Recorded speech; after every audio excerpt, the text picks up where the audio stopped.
Your casualty projections are optimistic by a margin of at least 40%. I didn't shout the objection. I didn't slam my hand on the table for emphasis. I simply slid the datapad across the polished mahogany surface, interrupting the Alpha King mid-roar. The silence that descended on the boardroom wasn't just quiet, it was a vacuum. 20 seasoned werewolf lieutenants stopped breathing instantly. Silas Thorne slowly turned his massive head toward me, his movement predatory and slow. The air crackled with the static of imminent violence, but when his golden eyes locked onto mine, he didn't rip my throat out. He leaned in, his pupils dilating. Go on. The Obsidian Tower was designed to intimidate. It was a fortress of black glass and sharp angles, maintained at an ambient temperature that hovered just above freezing, perfect for keeping hot-blooded shifters uncomfortable and alert. But the temperature in the war room had spiked significantly in the last 10 minutes. That was the biological signature of Silas Thorne. He was currently pacing the length of the holographic map table, a predator confined in a cage of corporate responsibility. And the sheer heat radiating from his body was enough to fog the glass partitions. The room smelled of ozone and terror. The subordinates, a collection of hardened pack enforcers and tactical advisors, were doing their best to blend into the shadows. They were terrified. They understood that an agitated alpha was a liability to their health, and Silas was beyond agitated. He was a physical anomaly, even for a species defined by strength. The bespoke charcoal suit he wore was a masterpiece of Italian tailoring, yet it struggled to contain the sheer density of him. Every time he turned, the fabric across his shoulders strained, outlining the terrifying breadth of his deltoids and the thick cords of muscle in his neck. His movements weren't human. They were fluid, lethal, and efficient. When he stopped at the head of the table, placing his hands on the surface, the wood groaned audibly under the pressure. We hit the northern ridge at moonrise, Silas had declared moments before my interruption, his voice a low rumble that vibrated in the sternum of everyone present. We tear through their perimeter before they can shift. We overwhelm them. It was a classic wolf strategy, overwhelming force applied with maximum aggression. It relied on fear, speed, and the biological superiority of his pack. It was also, according to my data, a logistical disaster. I stood up, smoothing the front of my pencil skirt. I wasn't a wolf. I didn't have claws, I couldn't smell fear, and I certainly didn't have a bite force that could snap steel. I had something significantly more dangerous. I had the audit. Alpha Thorne, I said, my voice cutting through the heavy, suffocating atmosphere of the room. Your reliance on instinct is introducing a fatal variable to the operation. A collective gasp went through the room. You didn't tell the Alpha King his instincts were wrong. You certainly didn't call them a variable. One of the lieutenants actually closed his eyes, as if preparing for the spray of blood. Silas took a step toward me. The physical threat was immediate and overwhelming. He invaded my personal space, towering over me by a full foot, a wall of hard muscle and expensive wool. I could smell him, cedar, rain, and the metallic tang of suppressed rage. It was designed to make me submit, to make me bare my neck. It was primal posturing. I didn't flinch. I adjusted my glasses and pointed to the holographic display hovering between us. You're treating this like a turf war, I stated, keeping my tone clinical. But the topography of the northern ridge creates a natural bottleneck here. I tapped the red sector on the map. If you send your heavy hitters in a frontal assault, you are funneling them into a kill box. You're counting on their strength to break the line, but the terrain nullifies your speed advantage. You're sending your pack into a meat grinder because you're thinking with your teeth, not your head. He stared down at me. For a long, agonizing moment, the only sound was the hum of the server banks and the ragged breathing of the lieutenant to my left. Silas's chest heaved as he processed the insult. Then he looked at the map. He traced the line I had indicated with a finger thick with callus and power. He saw it. The logic was undeniable. The aggression drained from his posture, replaced by a sharp, terrifying intelligence. He looked back at me, his golden eyes narrowing. He straightened up, buttoning his jacket, concealing the wall of muscle that had been threatening to burst free. the aggression drained from his posture, replaced by a sharp, terrifying intelligence. "Everyone out," he commanded, his eyes never leaving my face. "Leave us." The heavy oak doors sealed with a pneumatic hiss, cutting off the murmurs of the retreating lieutenants. The silence that followed wasn't empty. It was pressurized. It was the heavy, static-charged quiet of a thunderstorm, holding its breath right before the lightning strikes. I didn't move. I didn't gather my files. I simply stood my ground, my hands resting lightly on the edge of the holographic table, waiting for the inevitable shift in atmospheric pressure that occurred whenever Silas Thorne focused his entire, undivided attention on a single target. He didn't speak immediately. He circled the table, his movements slow and deliberate. It was a tactical display, a predator establishing the perimeter of his territory. The sound of his dress shoes on the polished floor was rhythmic, a heavy, measured cadence that seemed to synchronize with the low hum of the server banks in the walls.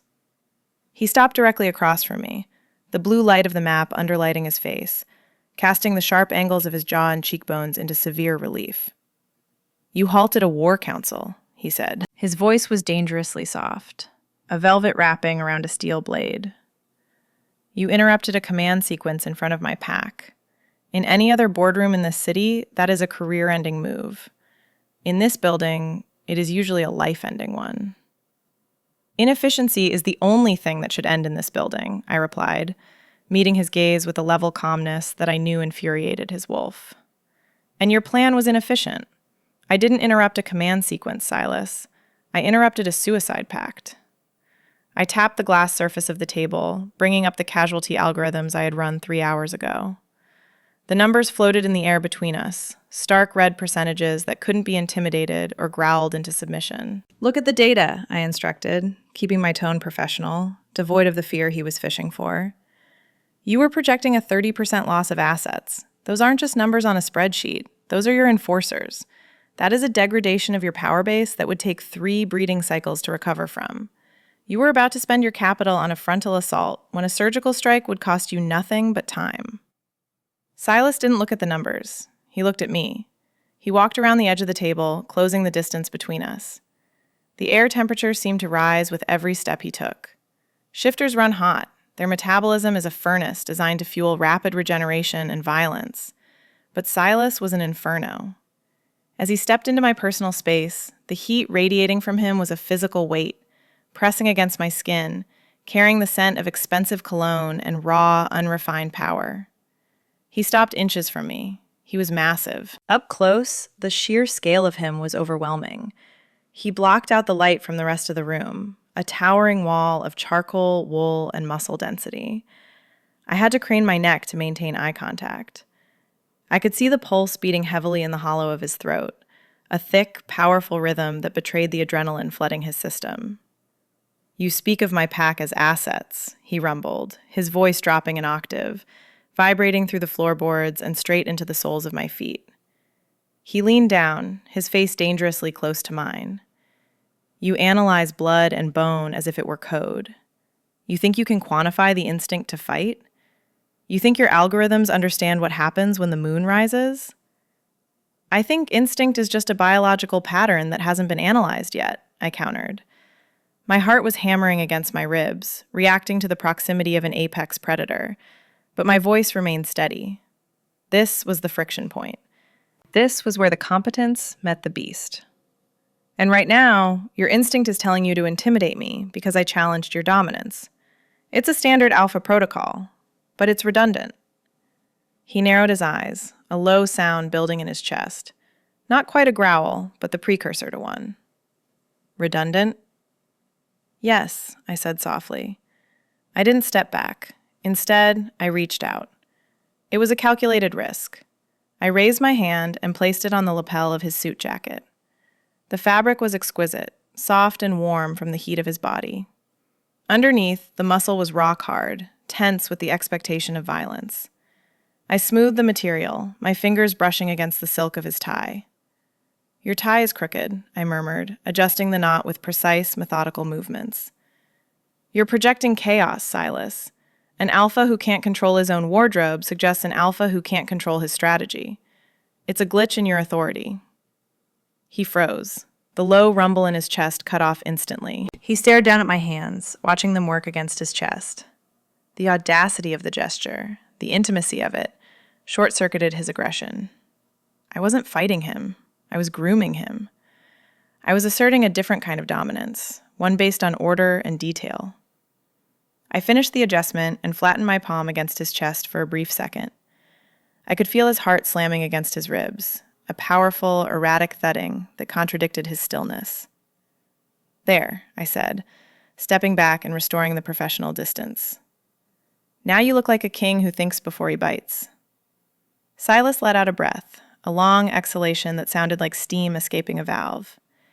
He looked from his tie to my face, the golden fire in his eyes dimming into a look of intense, predatory curiosity. "You found the flaw," he said, his voice rougher now, stripped of the corporate polish. He gestured to the map, but his eyes stayed on me.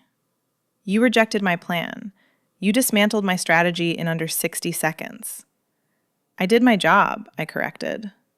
"Then finish it," he challenged. He leaned back against the edge of the table, crossing his massive arms over his chest, the motion highlighting the lethal density of his frame. "You think you can manage the variables better than I can? Fine. You didn't just buy yourself an audit, Ms. Elena. You bought the whole operation." "I didn't buy the operation, Ms. Elena," Silas corrected, the corner of his mouth twitching upward in a micro-expression that on any other man would have been a smile. On him, it was a baring of teeth. "I bought the architect." He pushed off the table, the heavy oak groaning again as his weight shifted. He didn't move away from me. He moved around me, circling with that maddening, heavy grace that made the hair on my arms stand up. It was a biological recognition of proximity to an apex predator. My heart rate monitor, concealed beneath my blouse, would be logging a spike in cortisol, but my face remained a mask of professional boredom. "My contract with the Obsidian Tower is specific," I stated, turning on my heel to track his movement. I refused to let him get behind me. "I am a senior partner at Kensington & Vale. I am allocated to your account for 20 hours a week. The rest of my time is billable to other clients. If you want a full-time strategist, you'll have to negotiate a buyout of my current obligations, which I assure you, my firm will reject. We have a non-compete clause that is ironclad." Silas stopped pacing. He reached into the inner pocket of his suit jacket, a movement fluid enough to be a sleight of hand, and withdrew a slim, black glass tablet. He didn't hand it to me. He slid it across the table with the casual arrogance of a man playing a royal flush. "Ironclad is a metallurgical term," he murmured, his voice rumbling with dark amusement. "In law, everything has a melting point. Yours was approximately $40 million. I looked at the tablet. The screen displayed a transaction confirmation. It wasn't a buyout of my contract. It was a hostile takeover. "I acquired Kensington & Vale at 9:04 a.m., Silas said, checking his watch. "Technically, I own the building your office is in, the servers your data is stored on, and the coffee machine you use in the break room. You don't work for a firm anymore, Elena. You work for me. Exclusively." I stared at the numbers. The transaction was timestamped 3 minutes before I had even walked into the boardroom. He had bought a premier consulting agency, a firm with 300 employees and global assets, just to ensure I couldn't legally say no to him. "This is an inefficient allocation of capital," I said, my voice steady, though my mind was racing to restructure the variables. "You overpaid by 12%. "I paid for security," he countered, stepping closer again. "I don't share my assets. And right now, you are the most valuable asset in my territory. You found the flaw in my war. Now you belong to the war effort." He was enjoying this. That was the most dangerous realization. The Alpha King wasn't just relieved to have a better strategy. He was stimulated by the trap he had sprung. He watched me with glowing eyes, waiting for the panic, waiting for the submission. He wanted me to be overwhelmed by his power, by the sheer financial violence he had just committed. I set the tablet down. I didn't tremble. I didn't argue. I simply adjusted my glasses and looked him in the eye. "If you own the firm," I said, "then my hourly rate just doubled. I don't work for conglomerate subsidiaries at a discount." Silas let out a short, sharp laugh, a bark of genuine surprise that echoed off the glass walls. He shook his head, looking at me with a mixture of disbelief and intensifying hunger. Doubled, he agreed, his voice dropping to a low purr. Tripled. I don't care about the cost, Elena. I care about the yield. And since you are now my personal strategic architect, your first task begins immediately. He gestured toward the far door, the one that led not to the hallway, but to the private elevator. My strategy was flawed because my environment is compromised, he declared, the playfulness vanishing, replaced by cold command. I cannot think clearly. The tower feels cluttered. If you can dismantle a war plan in 60 seconds, you can diagnose the inefficiency in my personal sector. You want me to audit your office? I asked. I want you to audit my life, he corrected. He walked to the door and held it open, his massive frame filling the exit. Perimeter check, Ms. Elena. Prove to me that you're worth the $40 million. The private elevator didn't have music. It hummed with a low-frequency vibration that felt less like machinery and more like the purr of a very large, very dangerous animal. When the doors slid open, the air pressure changed again. If the boardroom was a freezer, the penthouse was a kiln. The heat hit me instantly, dry, oppressive, and saturated with the scent of him.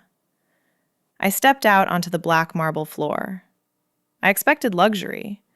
I expected the kind of sterile, curated perfection that billionaires usually bought to hide their dysfunction. What I found was a disaster zone. The space was enormous, a sprawling, open-concept loft with floor-to-ceiling windows that offered a panoramic view of the city he ruled. But the view was obscured by chaos. The room looked like it had been ransacked by a hurricane with a security clearance. Stacks of dossiers were toppled over on the sprawling leather sofas. A mahogany desk, likely worth more than my apartment, was buried under a landslide of tactical maps and broken tablets. There were deep gouges in the plaster of the far wall, parallel lines that could only have been made by claws. It wasn't messy. It was manic. It was the physical manifestation of a mind that couldn't stop hunting. Your environment is compromised, I diagnosed, stepping over a discarded suit jacket that had been shredded at the seam. You can't strategize here. This is sensory overload. It's no wonder your unparalleled instincts are misfiring. You're living inside a static storm. Silas followed me out of the elevator. He didn't apologize for the state of his den. He didn't look embarrassed. He leaned against the doorframe, crossing his arms, and watched me. His stillness was unnerving. In the boardroom, he had been pacing, radiating kinetic energy. Here, in his territory, he was absolute zero, a coiled spring waiting for a trigger. Fix it, he said simply. I didn't hesitate. I dropped my bag and went to work. I didn't treat it like cleaning. I treated it like data sorting. I categorized the chaos. Intel on the left, logistics on the right. I righted a heavy iron lamp that had been knocked over. I cleared the debris from the central workspace. Silas didn't move. His golden eyes tracked my every motion. It was the heavy, unblinking gaze of a predator watching prey scurry across the forest floor, deciding whether to study it or eat it. The weight of his attention was palpable, a physical touch that brushed against the back of my neck. I reached the main terminal, a massive glass desk that was currently blocked by the Alpha King himself. He was standing directly in front of the console I needed to access to sync my tablet with his secure server. He wasn't moving. He was testing me. He wanted to see if I would walk around him, if I would ask permission, or if I would retreat. It was a dominance game, silent and primal. I walked straight up to him. I stopped 12 inches from his chest. The heat radiating off him was intense, carrying the dry, static charge of a storm about to break. You are obstructing the workflow, I stated calmly. He didn't budge. He looked down at me, a challenge burning in his gaze. Go around. Inefficient, I countered. The shortest distance between 2 points is a straight line. Move, Silas. He smiled, a slow, dangerous curving of his lips that showed a hint of white teeth. Make me. I didn't verbally argue. I didn't step back. I reached out and placed my hand on his forearm. Through the fine wool of his sleeve, his muscle was as hard as granite. I didn't push him. You don't push a mountain. I applied steady, firm pressure, guiding him to the side. It was a tactile negotiation, a request wrapped in a command. My fingers lingered for a fraction of a second too long. I felt the muscle jump beneath my touch, an involuntary twitch of reaction. The air between us suddenly felt thick, charged with a static electricity that made the hair on my arms stand up. For a moment, we were just two bodies in a hot room, the professional distance collapsing under the weight of biology. He allowed me to move him. He took a single step to the left, surrendering the space, but he didn't retreat. He stayed right there, looming over my shoulder as I accessed the terminal, his chest brushing against my back with every breath I took. "You don't smell like fear," he murmured, his voice a low rumble right at my ear. "Most people reek of it when they enter this room, when they touch me. You smell like vanilla and ink." I typed in the encryption key, my hand steady despite the fact that an apex predator was practically embracing me from behind. "Fear is a reaction to the unknown," I replied, watching the data stream stabilize on the screen. "I know exactly what you are, Silas. You're a biological machine designed for violence that requires optimization. I don't fear the machine. I just read the manual." "Is that what I am?" He leaned closer, his nose grazing the sensitive skin behind my ear, inhaling deeply. "Just a machine?" "Until you prove otherwise," I said, turning my head slightly so our eyes met. The gold in his irises was swirling, molten, and alive. "Right now, you're just a very expensive piece of hardware with a messy operating system." He chuckled, the sound vibrating through my own chest. "Careful, architect. Machines don't bite. I do." "Then bite the enemy," I said, stepping away from him and the overwhelming heat of his body. "Because we have a war to plan, and I'm charging you double for the cleaning service." The holographic map had been burning blue for 6 hours, casting long, spectral shadows across the penthouse. The digital clock on the wall read 2:14 a.m. Most of the city was asleep, dreaming in soft focus, but inside the Obsidian Tower, the air was still vibrating with the frequency of a headache. Silas had shed the armor of his suit jacket hours ago. It lay discarded on a leather chair, a casualty of the rising temperature in the room. Now, he stood by the floor-to-ceiling window, staring out at the rain-lashed skyline, wearing only his dress trousers and a white shirt that had become a study in structural engineering. He had rolled his sleeves up to his elbows, revealing forearms that were thick with corded muscle and mapped with the faint silvery lines of old battle scars. When he braced his hands against the reinforced glass, the muscles in his back shifted and bunched under the damp cotton, a topography of tension that was mesmerizing to watch. He wasn't just standing, he was vibrating. It was a low-level tremor, a frequency that I could feel in my own teeth from across the room. The silence was punctuated by the rhythmic tap, tap, tap of his index finger against the glass. It sounded less like a fidget and more like a countdown. "The southern perimeter is too quiet," he rumbled, his voice rough with exhaustion and something darker. He didn't turn around. He was speaking to the reflection of the city. "They know we're watching. They're waiting for the cloud cover to break." "The data suggests they're waiting for a supply drop," I corrected, not looking up from my tablet. I was currently cross-referencing thermal imaging logs with his pack's patrol routes. "But you're not reacting to the data, Silas. You're reacting to the barometer." He spun around.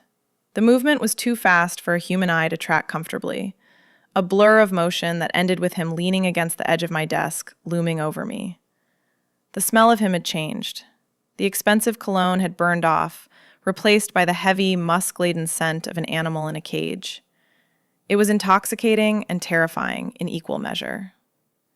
"My instincts are not weather-dependent," he snapped. In his hand, he held a solid steel stylus. As I watched, his fingers tightened. The metal groaned, then bent, then snapped with a sharp ping. He didn't even seem to notice he had destroyed it. He just dropped the pieces on my desk. "That was the third stylus you've murdered tonight," I noted, picking up the twisted metal. At this rate, the office supply budget will exceed the tactical one. I am not agitated, he lied. You are biologically compromised, I countered, finally setting my tablet down.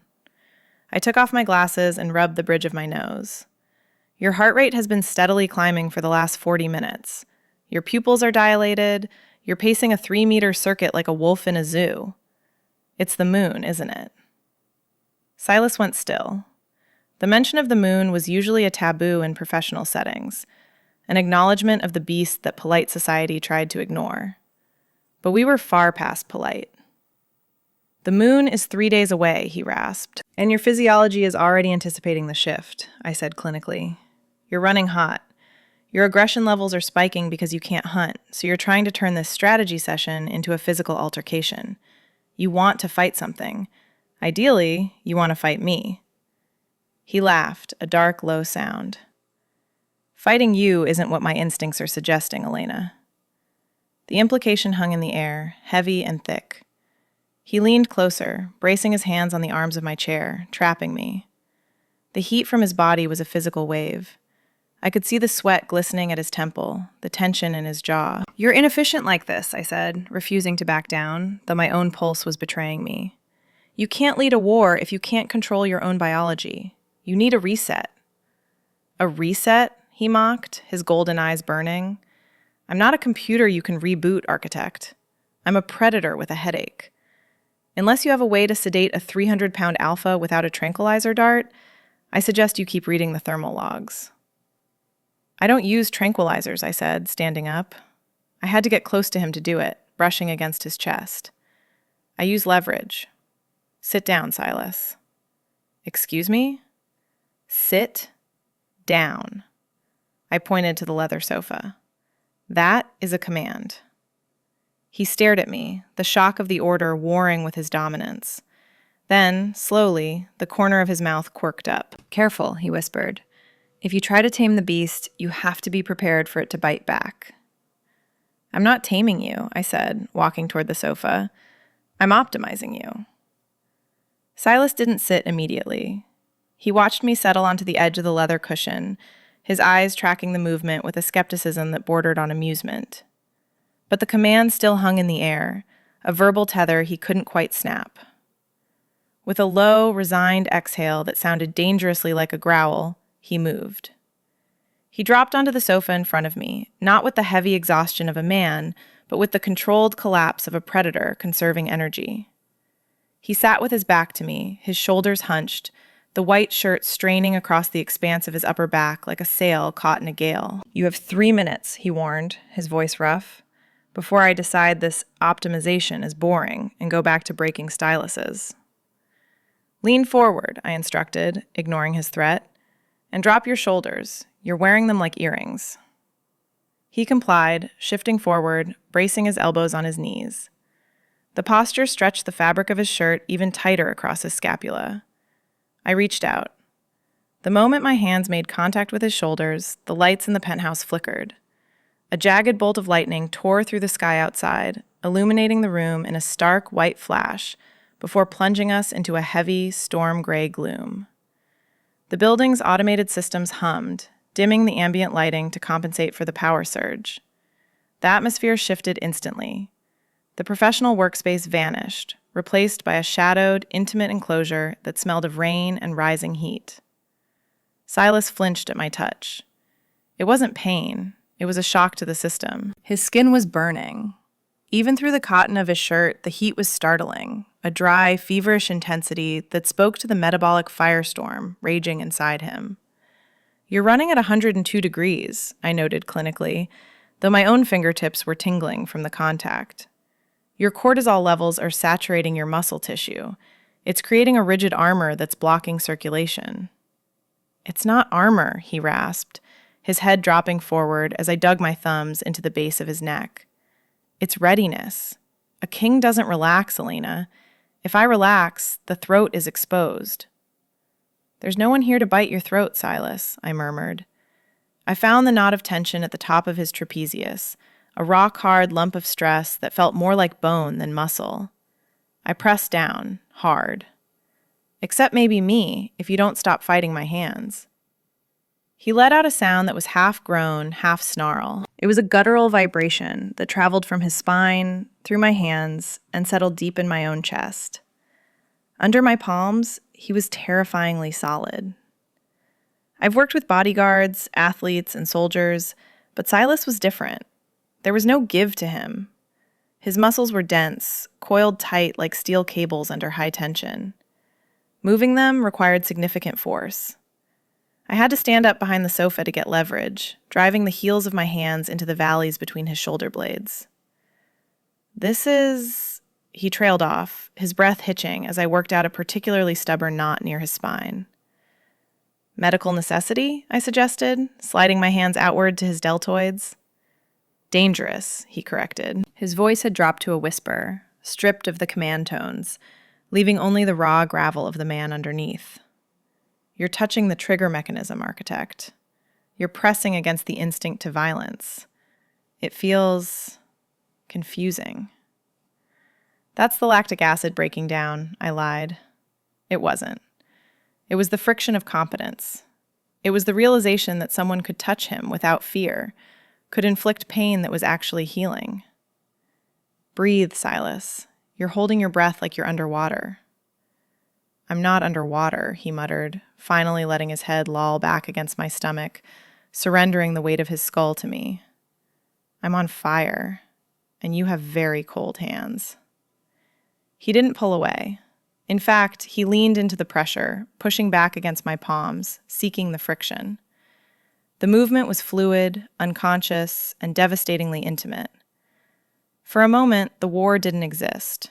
The map didn't exist. There was just the storm outside and the heat of the Alpha King bleeding into my skin. I traced the line of his spine with my thumbs, feeling the vertebrae shift, feeling the terrifying power that lay dormant just beneath the surface. He wasn't just a man. He was a force of nature that I was currently molding with my bare hands. And the terrifying part wasn't that he could kill me. It was that he was letting me control him. Better? I whispered, my hands lingering on his shoulders. He turned his head slightly, his cheek brushing against the fabric of my skirt. Efficient, he conceded, his eyes still closed. Don't stop. The piece lasted exactly 11 seconds. Then the world turned red. The alarm didn't scream. High-end security systems don't shriek like banshees. Instead, a low-frequency pulse thumped through the penthouse, a bass note that vibrated in the sternum, designed to wake a sleeping wolf without disorienting his combat senses. The ambient lighting cut out instantly, replaced by emergency strobes that bathed the room in a rhythmic, blood-colored wash. Silas didn't just move away from my hands. He vanished. One moment he was leaning back, his guard down, his breathing synchronized with mine. The next, he was across the room, crouched by the reinforced glass of the balcony doors. The transformation was terrifying in its speed. The man I had been massaging, the one who had leaned into my touch with a groan of relief, was gone. In his place was a biological weapon that had just been activated. His shirt, already strained, tore at the shoulder seam as he moved. He didn't notice. He was scanning the skyline, his lips pulled back to reveal teeth that looked longer, sharper in the red light. A growl ripped through his chest, a sound so deep it rattled the tablet on the desk. It wasn't human.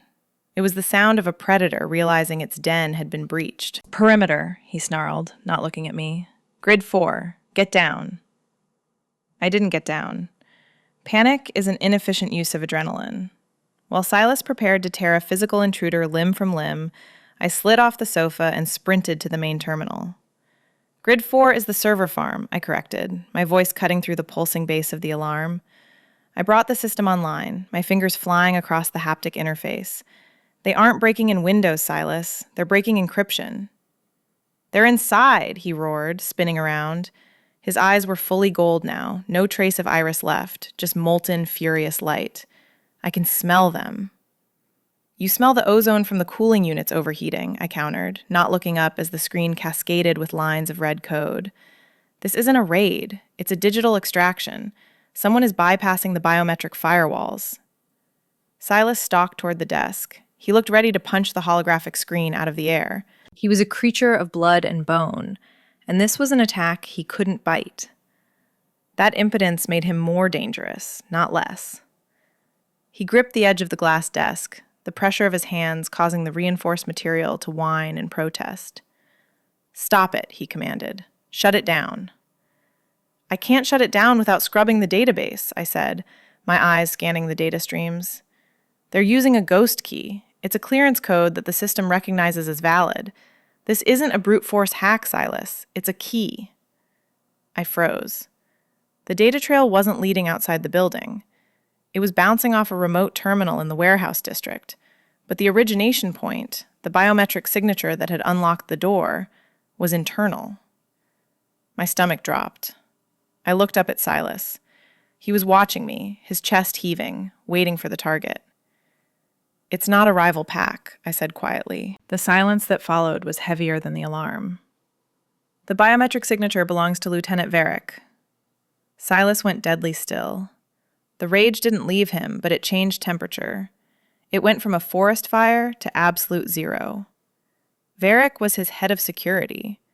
Varick was the man who had stood at his right hand during the last 3 territorial disputes. "Varick is at the substation," Silas whispered.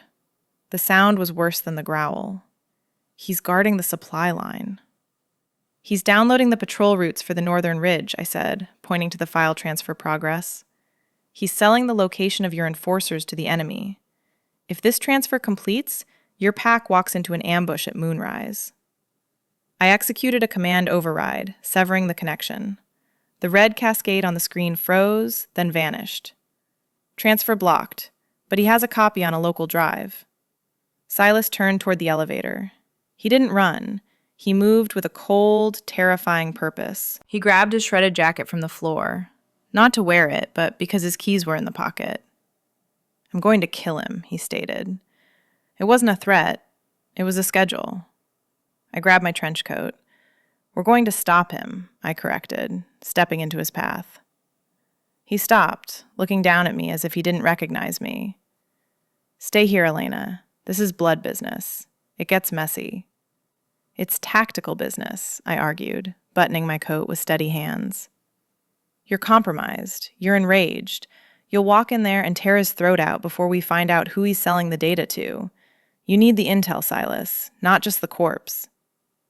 I walked past him and hit the elevator button.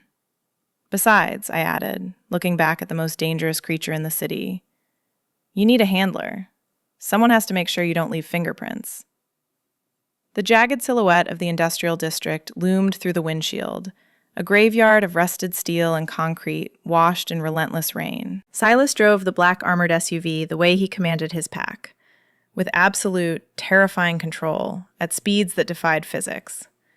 He didn't blink. His hands on the leather steering wheel were white-knuckled, not from fear, but from the restraint required not to crush the mechanism. The speedometer read 110, but the cabin was silent, save for the drumming of the rain and the low, dangerous hum of the Alpha beside me. We skidded to a halt outside the substation, a hulking monolith of brick surrounded by a chain-link fence topped with razor wire. The authorized personnel only sign was a joke against what was coming.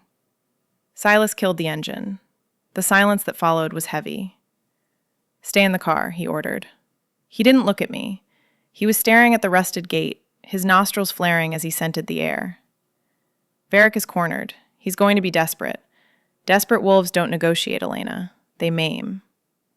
"I'm not here to negotiate," I replied, unbuckling my seatbelt. The sound of the click was sharp in the quiet cabin. "I'm here to ensure you secure the drive before you secure his windpipe. If you kill him before we get the encryption key, the data is lost forever. You need a scalpel, Silas. Right now, you're just a hammer." He turned to me then. The dashboard lights cast deep shadows across his face, turning his eyes into pools of liquid gold. He looked at me for a long second, assessing my resolve against his instinct to protect. "If you get hurt," he said, his voice a low vibration that rattled the door handle, "I will level this entire district." "Then don't let me get hurt," I countered, opening the door. The rain hit us instantly, cold, biting sheets of water that soaked through my trench coat in seconds. Silas stepped out into the storm like he owned it. He didn't hunch against the wind. He expanded into it. His white shirt, now translucent with rain, clung to him like a second skin, outlining the terrifying topography of his back muscles. We approached the perimeter gate. It was secured with a heavy-duty padlock and a thick steel chain. A normal man would look for bolt cutters. A tactical team would use a breach charge. Silas didn't break stride. He reached out, wrapping one massive hand around the steel mesh of the gate frame and the other around the chain. "Clear," he growled. It wasn't a request. With a sickening screech of tortured metal, he pulled. He didn't grunt. He didn't leverage his weight. The physics of it shouldn't have been possible. He simply engaged the muscles in his shoulders and tore the steel gate off its hinges. The sound was deafening, a shriek of yielding iron that echoed through the empty lot. He tossed the twisted metal aside as if it were cardboard. It landed with a heavy crash 10 feet away. I stepped through the gap he had created, my heels clicking on the wet asphalt. I watched him as he stalked ahead of me. I had analyzed the biomechanics of apex predators before. I knew the theoretical limits of bone density and fast-twitch muscle fibers, but seeing it in practice was a different variable entirely. It was terrifyingly efficient. There was no wasted movement. Every step was calculated for maximum impact. He moved through the rain with a fluid, lethal grace that made the violence he had just committed look like an afterthought. He paused at the heavy steel door of the main warehouse. He didn't try the handle. He placed his palm flat against the metal, closing his eyes for a fraction of a second. He was listening, not with ears, but with the seismic sensitivity of a creature designed to hunt. "He's inside," Silas whispered. The rain ran down his face, dripping from his jaw, but the heat radiating from him was steaming in the cold air. Heart rate 180. He smells like rot. "The drive," I reminded him, stepping up beside him. "Prioritize the asset." Silas looked down at me. The water dripped from his lashes, but his gaze was burning. "You are the asset, Elena. Stay behind me." He kicked the door. The locking mechanism didn't just break, it disintegrated. The door flew inward, slamming against the concrete wall with a thunderous boom. We stepped into the darkness of the warehouse, the air thick with dust, damp, and the metallic scent of betrayal. The warehouse was a cavern of shadows and rusted steel, smelling of old oil and the sharp, acidic tang of betrayal. Varric stood on a metal gantry 20 feet above the concrete floor, looking down at us like a rat who had found a high shelf.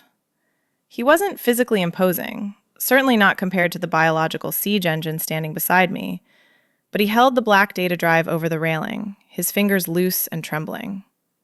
Below him, a drainage grate led straight into the storm sewers, a dark, rushing torrent of filth that would swallow the encryption key forever. "I knew you'd come yourself," Varric called out, his voice echoing off the corrugated iron roof. He sounded breathless, terrified, but manic. "You never could delegate the wet work, could you, Silas?" Silas didn't answer with words. A sound tore out of his chest that wasn't human.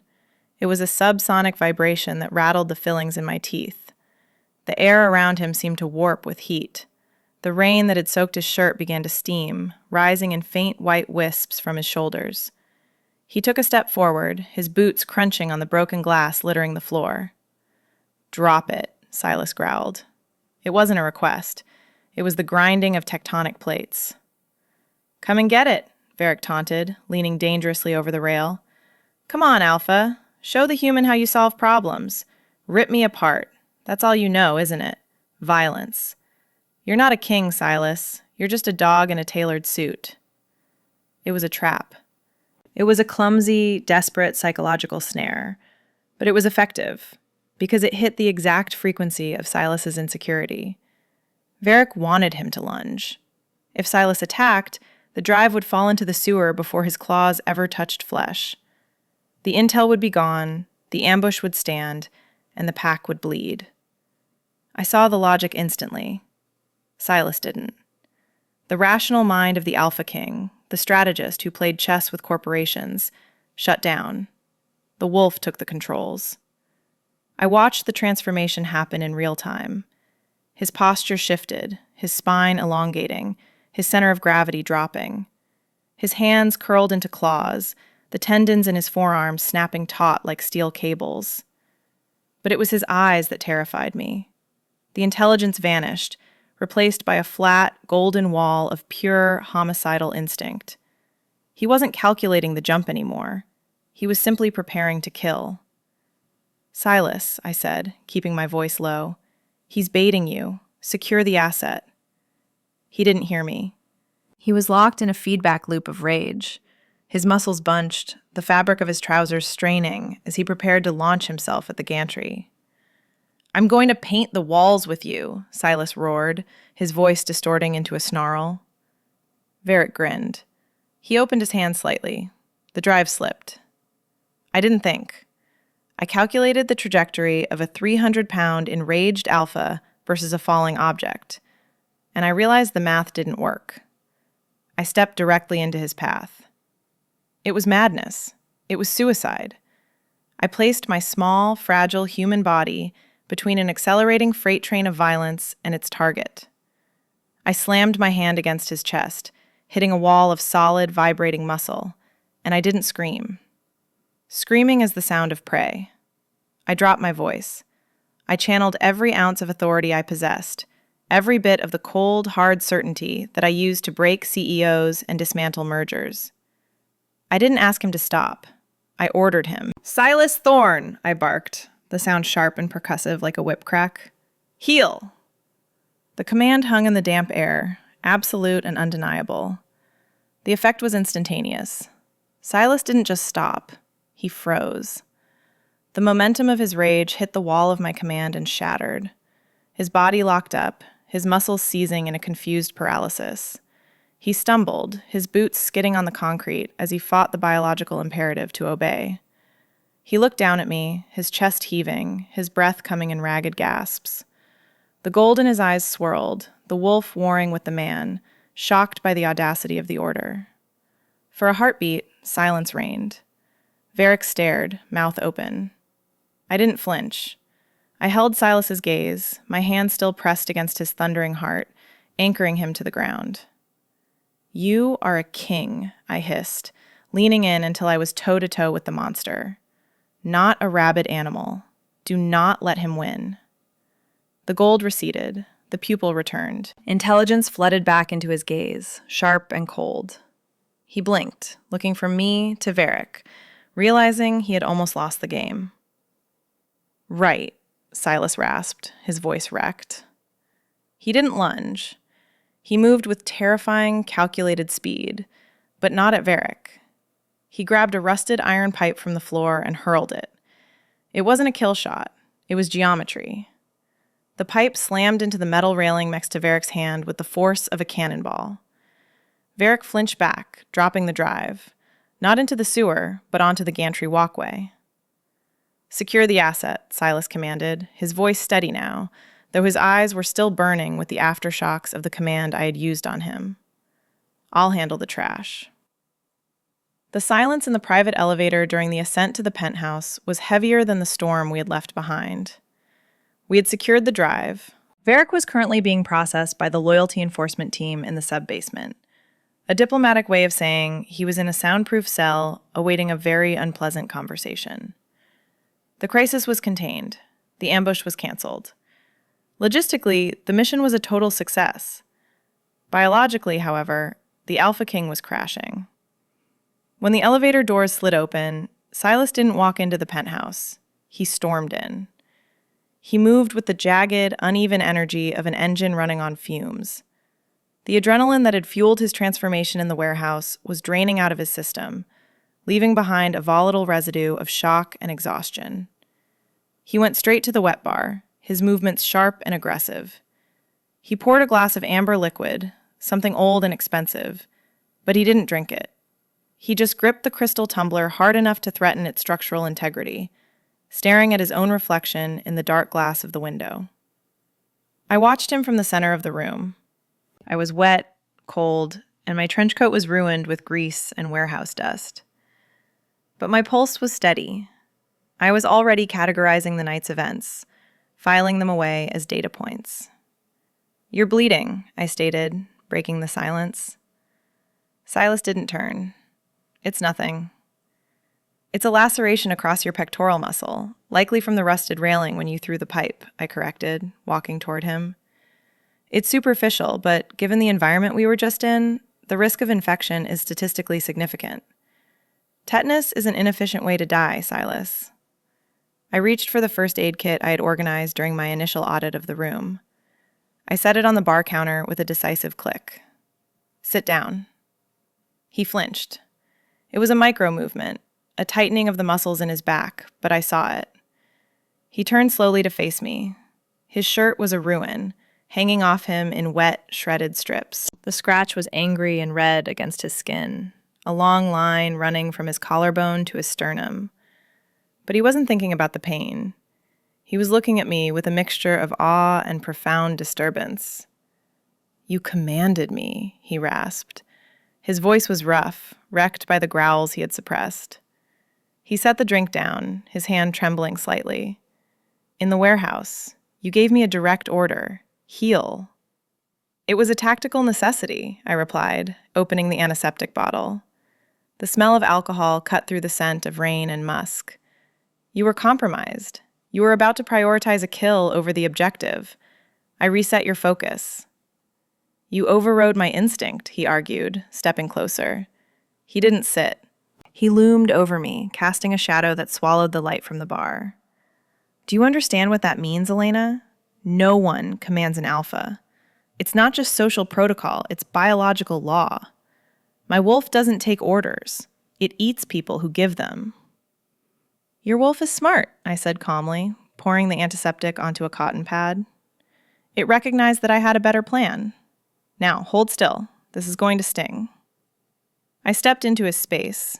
I didn't ask for permission. I pressed the soaked pad against his chest.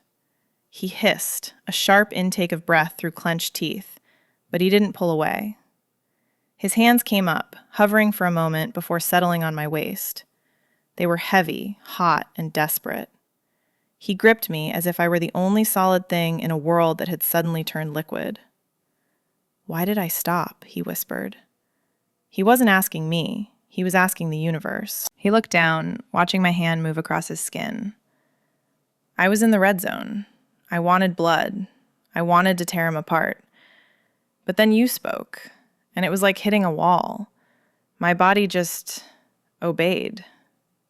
"Because you trust my logic," I murmured, cleaning the wound with steady circular motions. "You know I don't give orders for the sake of power, Silas. I give them for the sake of efficiency. Your instinct recognized that I was protecting the pack." "You were protecting me," he corrected. He leaned down, his forehead resting against the top of my head. The heat radiating from him was overwhelming, encompassing me in a feverish embrace. I could feel his heart hammering against my palm, a frantic, racing rhythm that was slowly, beat by beat, syncing with my own. "I've spent my entire life being the thing that everyone else fears," he confessed, his voice a low rumble against my hair. "I am the escalation. I am the violence. No one has ever stood in front of me and told me to stop. No one has ever dared to put a leash on the monster." "You're not a monster," I said, applying a sterile bandage to the clean wound. I smoothed the adhesive down, my hand lingering on the hard muscle of his chest. "You're a high-performance weapon that lacks a safety switch. I'm just the safety." He pulled back enough to look me in the eye. The gold in his irises had settled, deepening into a warm, molten honey. The shock was fading, replaced by that intense, predatory curiosity I had seen in the boardroom. But it was deeper now. It wasn't just interest. It was recognition. "A safety switch," he repeated, testing the words. He moved one hand from my waist to my face, his thumb tracing the line of my jaw with surprising gentleness. His fingers were rough, calloused from violence, but his touch was reverent. "I couldn't breathe in that warehouse until you stepped in front of me. The rage, it drowns me sometimes. But you're clear. You're cold water." "I'm rational," I said, my voice faltering slightly for the first time. The intensity of his gaze was stripping away my professional detachment. "I deal in facts, Silas." The fact is, he murmured, leaning in until his lips were inches from mine, that I cannot function at peak efficiency without you. I realized it the moment I stopped. I didn't stop because I had to, Elena. I stopped because I wanted to do what you said. I wanted to be yours to command. The admission hung in the air between us, heavy and undeniable. It was a surrender. The Alpha King, the apex predator of the city, was admitting that he craved the structure I provided. He didn't want a submissive mate to fawn over him. He wanted an equal who wasn't afraid to tell him no. I looked at the bandage on his chest, then up at his face. We were a paradox. Fire and ice, instinct and logic. By all conventional data, we should be a disaster. But standing there, with his blood on my hands and his scent filling my lungs, the data was telling a different story. Then we have a new variable to factor into the strategy, I whispered. What's that? Codependency, I diagnosed.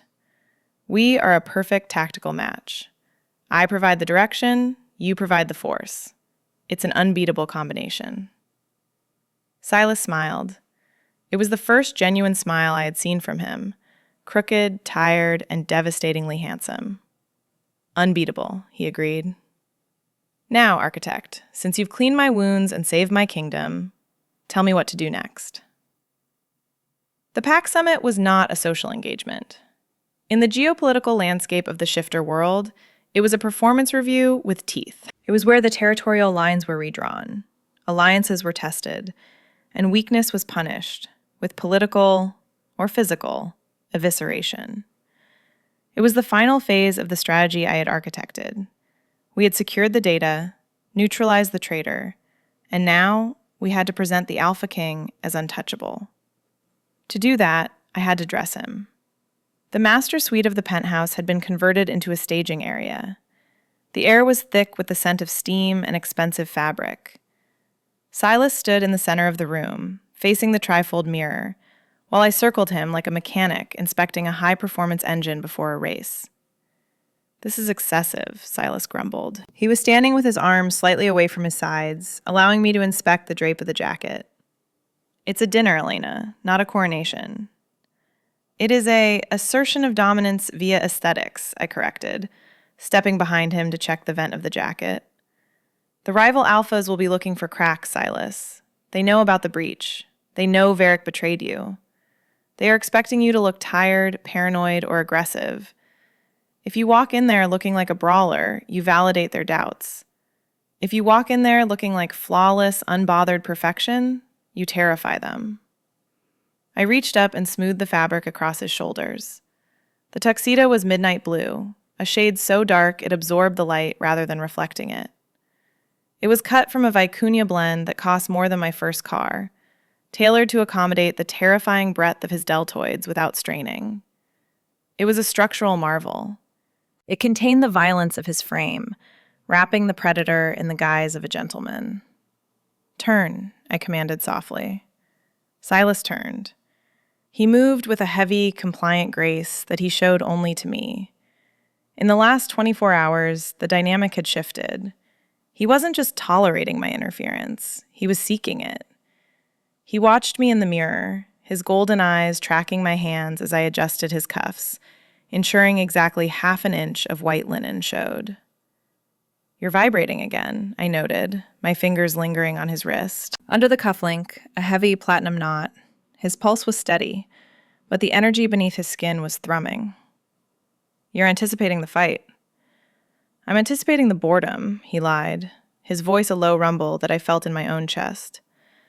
Listening to the Western Alpha drone on about import tariffs makes me want to shift and eat the podium. You will not eat the podium, I said, moving to stand in front of him. And you will not growl at the Western Alpha, even if his tariffs are derivative. I reached for his tie. It was the final piece of the armor. I tied it with methodical precision, creating a perfect dimple in the silk. It was an intimate ritual, a callback to the moment in the boardroom where I had first challenged him. But the context had changed. I wasn't challenging him now. I was anchoring him. Silas went very still as I worked at his throat. He tilted his chin up slightly, exposing the vulnerable anatomy of his neck. a gesture of absolute trust from an apex predator. The heat radiating from him was a physical caress, smelling of the sandalwood soap I had ordered for him and the unique, clean musk of his skin. "You've reconstructed me," he murmured, his gaze dropping to watch my fingers. The strategy, the office, the traitor, now the image. Is there anything left of the old king? "The power remains," I said, tightening the knot and flattening my palms against his chest to smooth the lapels. "I didn't change the engine, Silas. I just improved the aerodynamics." He didn't step back when I finished. He stayed there, invading my personal space, enclosing me in his atmosphere. He raised one hand and covered mine where it rested on his heart. His hand was massive, warm and rough with calluses, a stark contrast to the fine silk of the suit. "You built a weapon," he whispered, leaning down until his forehead rested against mine. The contact sent a jolt of electricity straight down my spine. "Tonight, I will wear the suit. I will play the role. I will be the cold, rational king you designed." He paused, his thumb stroking the back of my hand, a slow, rhythmic motion that felt like a promise. "But when we get back," he rasped, his voice dropping to a register that made my knees weak, "the suit comes off, and I expect my architect to be just as thorough with the debriefing." "Is that a directive?" I asked, my voice breathless despite my best efforts to remain clinical. "It's a variable," he smirked, pulling away and buttoning his jacket with a sharp, decisive click. "One I intend to explore extensively." He offered me his arm. "Shall we go, Ms. Elena? The wolves are waiting." I took his arm. The muscle beneath the sleeve was rock hard. We walked toward the elevator, a united front of intellect and instinct, ready to conquer the room. The grand hall of the summit was a masterclass in intimidation architecture. It was a cavernous space of black stone and vaulted steel, designed to amplify sound and scent. As the heavy double doors swung open, the atmosphere hit us like a physical wall, a dense, suffocating fog of pheromones, expensive champagne, and raw, unchecked aggression. There were 50 alphas in the room, representing the most powerful territories on the continent, and every single one of them stopped talking the moment Silas crossed the threshold. We walked in not as a king and his consultant, but as a singular, unified entity. I kept my hand tucked in the crook of his arm, feeling the steady, rhythmic thrum of his pulse against my fingertips. He didn't scan the room for threats. He didn't need to. He simply existed, radiating a cold, absolute gravity that forced the room to reorient around him. The midnight blue suit absorbed the harsh chandelier light, making him look like a shadow that had learned to wear a shape. "Eyes front," Silas murmured, his voice a low vibration meant only for me. "Here comes the variable." The crowd parted, not out of respect, but out of anticipation. Alpha Maddox of the Western Ridge stepped into the void. He was a stark contrast to Silas, a man who confused volume with authority. He wore a gray suit that was too tight across the shoulders, straining at the seams in a way that suggested poor tailoring rather than excessive power. He smelled of brandy and desperation. "Thorne," Maddox boomed, his voice echoing off the stone walls. He held a crystal tumbler in one hand, gesturing loosely. "We heard rumors of a breach in the Obsidian Tower. I expected to see you limping. Instead, I see you playing dress-up." Silas stopped. He didn't stiffen, he didn't growl. He simply looked at Maddox with the detached interest of a scientist observing a particularly dull bacteria sample. "Rumors are inefficient, Maddox," Silas replied smoothly. "The breach was a personnel error. It has been liquidated." Maddox's gaze slid to me. His lip curled, revealing a flash of teeth. "And this? Is this the liquidation team? I heard you hired a human to count your kibble, Silas. Didn't realize you were bringing the pet to the dinner table." The insult hung in the air, sharp and acidic. The room held its breath. In the old dynamic, Silas would have torn Maddox's throat out for the disrespect. That was what Maddox wanted, a public display of instability to prove the king was losing control. Silas didn't move. He turned his head slightly, looking down at me. "Ms. Elena, Alpha Maddox seems confused about your function. Please clarify the asset allocation." I stepped forward, I adjusted my glasses, looking Maddox up and down with clinical detachment. I am not a pet, Alpha Maddox, I stated, my voice projecting clearly through the silent hall. I am a strategic architect, and according to the market analysis I ran this morning, you are currently the one in need of a calculator. Maddox scoffed, stepping closer. Excuse me? Your territory is leveraged at 60%, I continued, reciting the data I had memorized in the car. You've borrowed against your future grain yields to fund a security force you can't pay. Your bonds have been downgraded to junk status as of 4 p.m. today. You aren't challenging King Silas because you're strong. You're challenging him because you're bankrupt, and you're hoping a territorial dispute will distract your pack from the fact that you can't feed them. The silence that followed was absolute. I had just stripped an alpha naked in front of his peers without lifting a finger. Maddox turned a violent shade of purple. The humiliation short-circuited his logic. You insolent little... Maddox lunged. It was a blur of violence, claws extending, intended to silence the voice that was speaking the truth. He never reached me. Silas moved. It wasn't a fight, it was a physics lesson. He intercepted Maddox midair, catching the alpha's wrist with one hand and his throat with the other. The impact was a wet thud that killed the momentum instantly. Silas didn't strain. He didn't roar. He simply held the thrashing alpha in place with the effortless immobility of a statue. Inefficient, Silas whispered into the silence.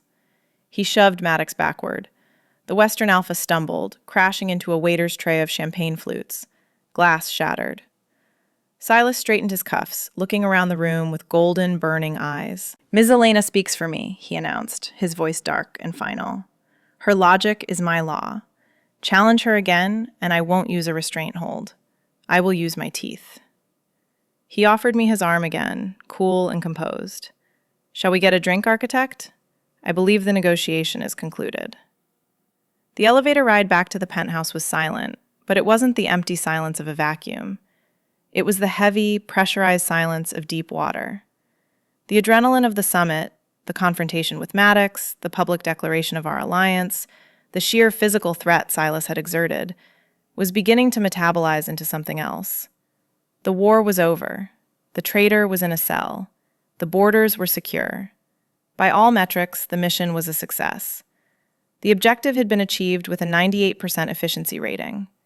But as the doors slid open to reveal the sprawling expanse of his private sanctuary, I realized that my own internal diagnostics were flashing red. My heart rate hadn't returned to its baseline. My skin still felt hot where his arm had brushed mine. I was a creature of logic, of clear starts and finishes, yet I found myself dreading the inevitable conclusion of the night. The contract was fulfilled. Technically, I was free to go. Silas walked into the room and immediately dismantled the image of the perfect king. He stripped off the midnight blue jacket I had so carefully tailored, tossing it onto the leather sofa with a careless disregard for the vicuña wool. He reached up and loosened the tie, the one I had knotted with such precision, pulling the silk free and letting it fall to the floor like a dead snake. He undid the top 2 buttons of his shirt, exposing the hollow of his throat and the faint sheen of sweat on his skin. He didn't look tired. He looked restless. The wolf was pacing beneath the surface, agitated by the violence he had leashed for my sake. Report, he said, turning to face me. He leaned back against his desk, crossing his ankles, his hands gripping the edge of the glass until his knuckles turned white. Give me the post-mission analysis, architect. Tell me we won. We achieved total dominance, I replied, setting my clutch down on the side table. I kept my distance, staying near the center of the room. Maddox has retreated. The council is terrified. Your authority is absolute. The strategy was flawless. Then why, he asked, his voice dropping to a low, rough timbre, does it feel incomplete? Because the contract expires at midnight, I stated. It was a fact. I dealt in facts. The crisis is resolved. My retainer ends in 14 minutes. Silas pushed off the desk. He moved slowly, stalking toward me with that terrifying, fluid grace that made the air in the room feel thin. And then what? He challenged. You go back to your firm? You go back to fixing supply chains for pharmaceutical companies? You leave me here, in this glass cage, to run a kingdom I don't want, without the one person who knows how to keep me sane? That was the agreement, I whispered. He was close now. Too close.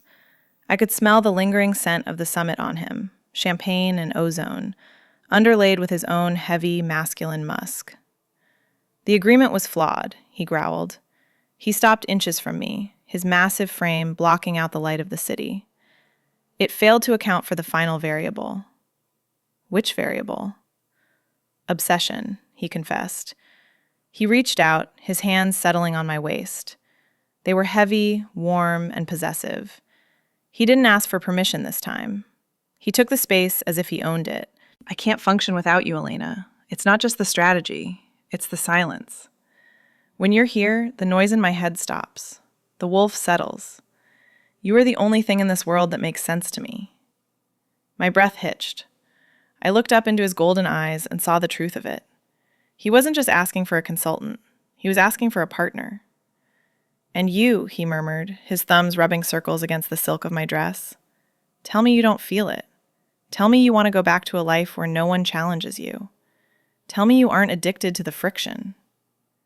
I faltered. My logic crumbled. Normal men are inefficient, Silas. They bore me. You are a chaotic, dangerous, unmanageable disaster. I reached up, my hands finding purchase on his broad shoulders, feeling the density of the muscle beneath the shirt.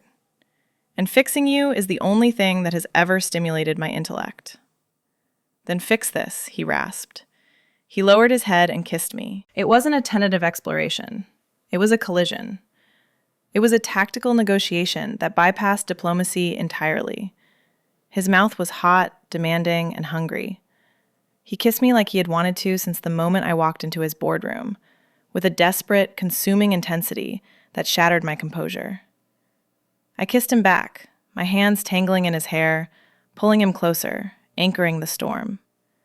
For the first time in my life, I wasn't thinking about the next move. I wasn't calculating the outcome. I was simply, perfectly present. The sun hit the penthouse floor at a sharp, unforgiving angle, turning the black marble into a blinding field of gold. I woke up alone in the massive bed, but the sheets beside me were still warm, retaining the heavy, comforting heat of a wolf who ran too hot. There was a note on the pillow, not a love letter, but a requisition form written on heavy cardstock. Attendance required, main terminal, 0800 hours. I smiled, stretching my limbs, which felt heavy and satisfied. Romantic. I found Silas in the main living area. He was already dressed, though not in his armor. He wore a charcoal cashmere sweater that softened the terrifying width of his shoulders, and dark trousers that fit perfectly. He looked rested. The frenetic, jagged energy of the wolf was gone, metabolized by the night we had shared, replaced by a deep, resonant calm that felt like the eye of a storm. He was standing by the glass desk, a single sheet of heavy cream paper centered on the surface. "You're early," I noted, walking toward him. I was wearing one of his dress shirts, a tactical error, perhaps, given the way his golden eyes darkened and tracked the movement of the hem against my thighs, but efficient for coverage. "The market opens in 10 minutes, he said, sliding a cup of coffee toward me. It was black, precise, the perfect temperature. "And we have outstanding legal matters to resolve." "The contract expired," I agreed, taking a sip and leaning against the edge of the desk. "I assume you have the renewal paperwork? Standard consulting fees, plus a hazard pay increase for the warehouse incident? I'm also going to need a dental plan if you keep growling at me." "Not exactly." He tapped the paper with a manicured fingernail. "I had legal draft a new structure, a merger." I set the coffee down and picked up the document. The header was embossed. Partnership agreement. Thorne and Associates. I scanned the clauses, expecting legalese about non-disclosure and asset forfeiture. My eyebrows climbed higher with every line. Clause 1.